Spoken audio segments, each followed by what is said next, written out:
Welcome back, Bear fans, to the Windy City Bears Network, where I'm your host, RC. Today, I want to do a quick video on Ryan Poles. Right before we were looking for a coach, right after this season, most fans, most media were saying that Ryan Poles should be fired, that we should bring in a brand new head coach and a new GM at the same time. I was not one of them. I'm still not one of them. It seems like the narrative changed slightly, but there's still a decent amount of people that think Ryan Poles shouldn't be here, or Kevin Warren is the reason for certain things that have happened, like the hiring of Ben Johnson. And I don't agree with that. So I'm just going to go over kind of what he's done since he's been here in Chicago. And it's kind of difficult to rate certain things because we don't know how certain players are going to develop. But we can grade certain stuff from the draft to free agency to the coaching hires.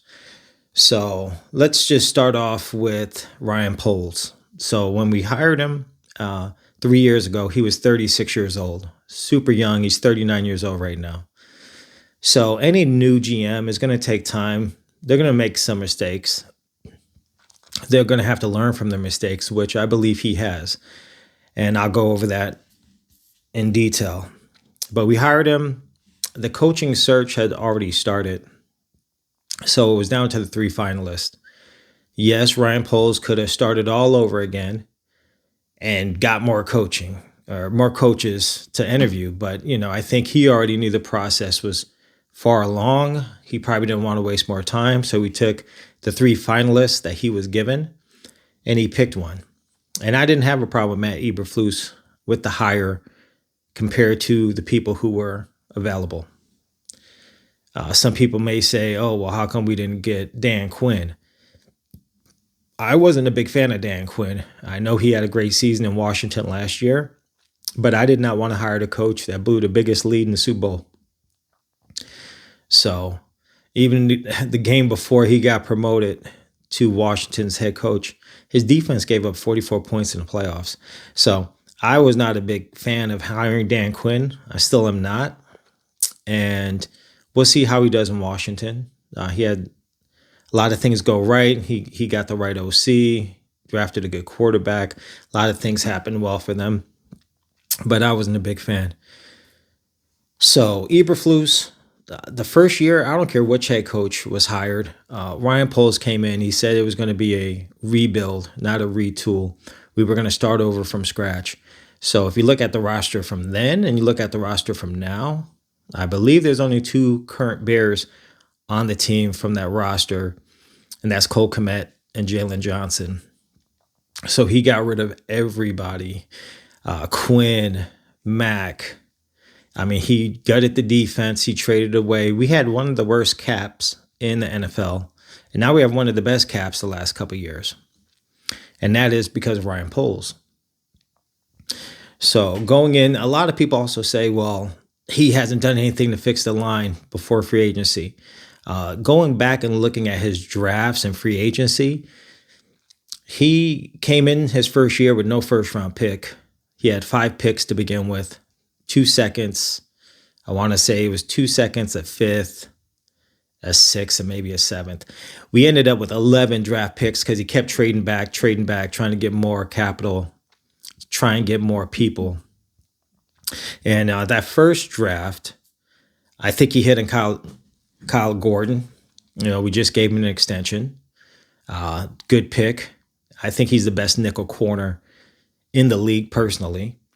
I think he hit on Brisker, our other second-round pick. Concussions, I mean, you can't help that, but just from a talent standpoint, Brisker is a good player. So I believe he hit on that player. His next pick was Braxton Jones, a 5th-round pick, and I believe he hit on that. Anytime you can draft a 5th-round pick, left tackle, and they start for 3 seasons, and he's middle of the road, but he's a 5th-round pick, that's a hit. Then the rest, Velus Jones was a miss. I didn't like the pick when we picked it, but he looked at the speed. We needed a return man. He thought maybe we can do certain stuff with them. Velus Jones was not a good pick coming into the league. He was 24 years old already. So he missed on that, a third-round pick. And the rest were some offensive linemen. But in the 3 years he has drafted, and we're going to go through some more, he has drafted 6 offensive linemen in 3 years and 5 defensive linemen in 3 years. So for a lot of people to say that he doesn't focus on the O-line or the trenches, that's not true. Like I said, he's drafted, that first draft, he drafted 4 offensive linemen in the first draft. He was here. And his second draft, with his first round pick that he's had as a Bears GM, he drafted a right tackle out of Tennessee. And I think he's hit on that. I think he's a good player. Obviously, he's still developing. Second round pick, Dexter. I think he's a very good player. I think he's going to excel more in this new scheme. 5.5 sacks last year.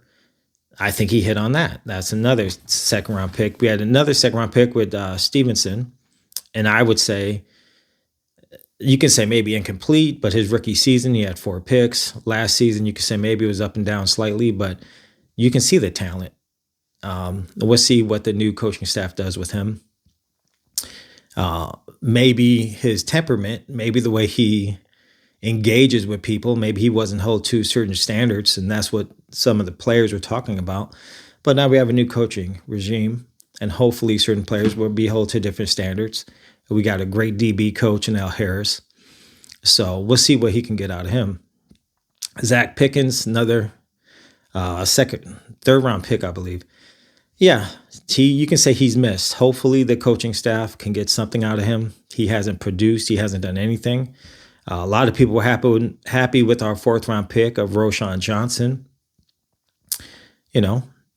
He's an okay player. And then Smith, our DB from Minnesota, he's played well for a 5th round pick. And then you go into the draft this past season, you get Caleb Williams, obviously with the number 1 pick, Rome Odunze, who I believe had a very good rookie season, as a third option, over 700 yards. Most people don't know that we're the only team in the league that had 3 wide receivers over 700 yards receiving. And like I said, he was the third option. Then we had our 3rd round pick, incomplete. He didn't look great for us, but he missed all the training camp. I'm talking about Curran. I can't pronounce his name, but our tackle out of Yale. And then our punter, obviously people are going to say, oh, he's a punter, but he's good. So 4th round pick, he's hit. And then Austin Booker, incomplete. But looking at his drafts, I don't think he has a lot of misses. I think he's drafted pretty well. I would give him probably a B for drafting. Some people would disagree with me because I've heard somebody yesterday on their show saying that he doesn't draft well. Well, I disagree with you. I think he drafts pretty solid. Obviously, I think this draft is going to have a little flavor of Ben Johnson. I don't think Eberflus had much say personally, but I do believe Ben Johnson is going to have a little bit more say. And we'll see how this draft goes. Obviously, last year's draft's incomplete. But a lot of people would say, yes, we believe that we're going to hit on Caleb Williams. We believe we're going to hit on Rome Odunze. And we'll see with our 3rd round pick. And then obviously the punter should be able to be a good player. Going into free agency, he's missed on a couple of people. The biggest one, obviously, was the guard that we got from Tennessee. 3-year, $30 million contract. And he didn't finish his second season. We ended up cutting him. Yeah, that was a big miss. The one thing I'll say about that is he wasn't our first option in free agency. We tried to get a different guard. We got outbidded. And I know Poles has certain numbers he doesn't want to go above. I can understand why he wants to make sure our salary cap is good. But with certain things, certain needs, sometimes going a little bit above the market, you have to. So maybe he's learned from that. We'll see.